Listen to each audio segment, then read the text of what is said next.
I'm Janice Fiamengo of the University of Ottawa. My theme today is repressive tolerance, a paradoxical phrase at the heart of much campus politics today. That's not the phrase we hear, though. The buzz phrase on university campuses used to shame and exclude heretics is safe space.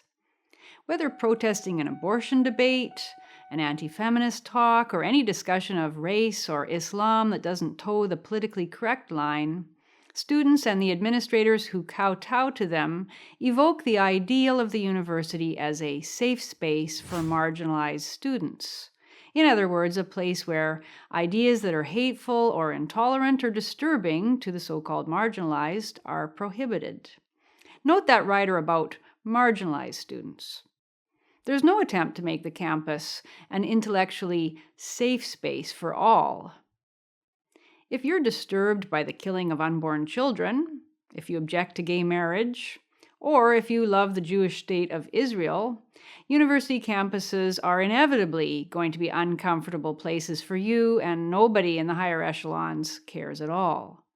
The irony, of course, is that pro-life students, for example, really are marginalized at universities. Their views ruled impermissible on a regular basis, but you won't find many university presidents standing up for their right to an offense-free learning environment. Hey, don't touch me! And she just pushed my sister as well. I don't care. Sorry.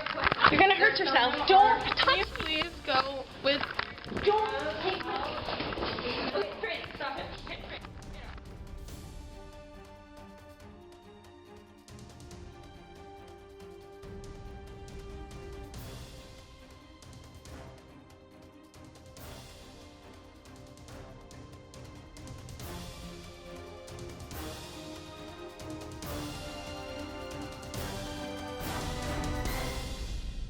At many Canadian universities, in fact, pro-life demonstrators are singled out for especially harsh treatment, merely for showing what abortion looks like.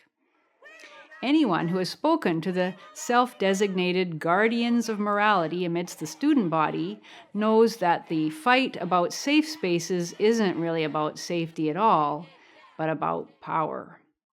The so-called marginalized are a bold and belligerent lot who have been spectacularly successful in terrorizing their opposition with no cost to themselves.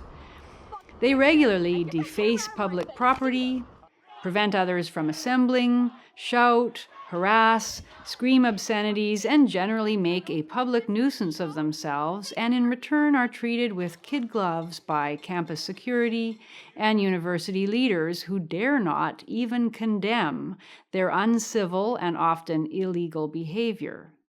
They're play-acting vulnerability in order to bully others with impunity. The whole charade fueled by the ecstasy of their self-righteousness.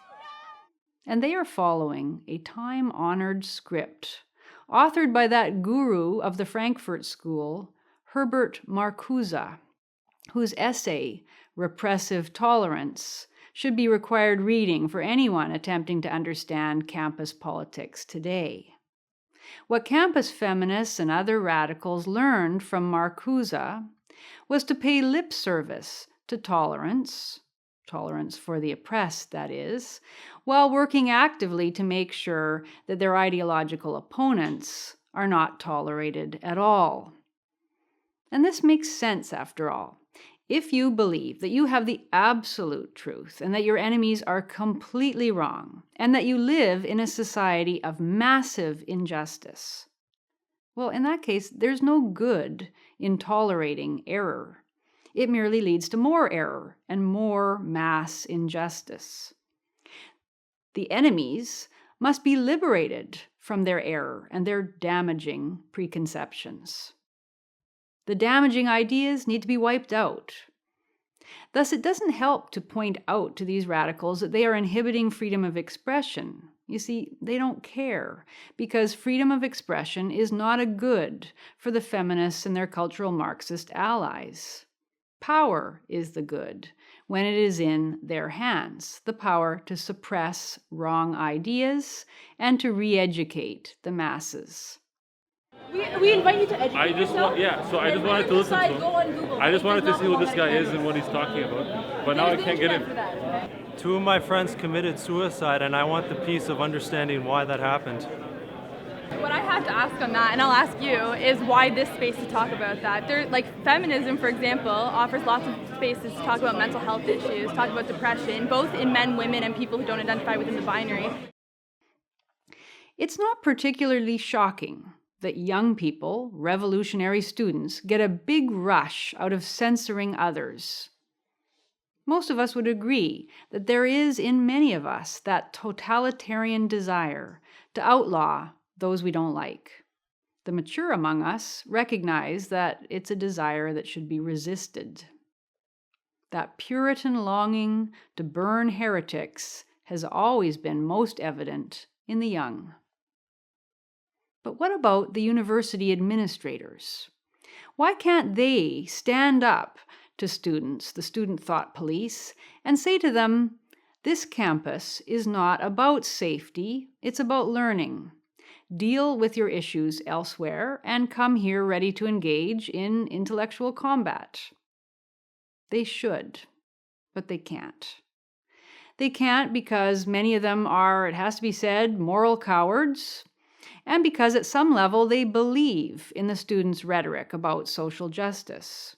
Many of them were once campus radicals, or at least admirers of campus radicals, and they know that a significant number of their colleagues are hip, young progressivists or aging hippies, many of whom find in social justice ideology a far more comforting source of meaning in their lives than their traditional disciplines offer them. The administrators may not feel strongly about the particular issue riling the students, whether it's transgender washroom rights or affirmative consent policies to prevent rape, but they are committed to the talk of safety for the marginalized, far more, unfortunately, than to the pursuit of knowledge. And herein lies the real source of our malaise. The widespread collapse of commitment to the disinterested pursuit of knowledge just isn't sexy anymore. Very few academics even believe in such a thing. So-called knowledge is just power being expressed. And it's hard to keep on believing in knowledge in the face of such compelling abstractions as anti-racism or empowerment of sexual minorities. Who could oppose those in favor of cold facts? Ultimately, of course, every politically correct safe space will be found to be not safe enough, requiring yet another round of show trials, tearful apologies, and expulsions from the community of the just. And in the end, one can only hope it will ultimately become clear that safety can never be built on ignorance and lies. Until then, those of us who care about the core mission of the university can only watch its slow motion collapse with horrified disbelief.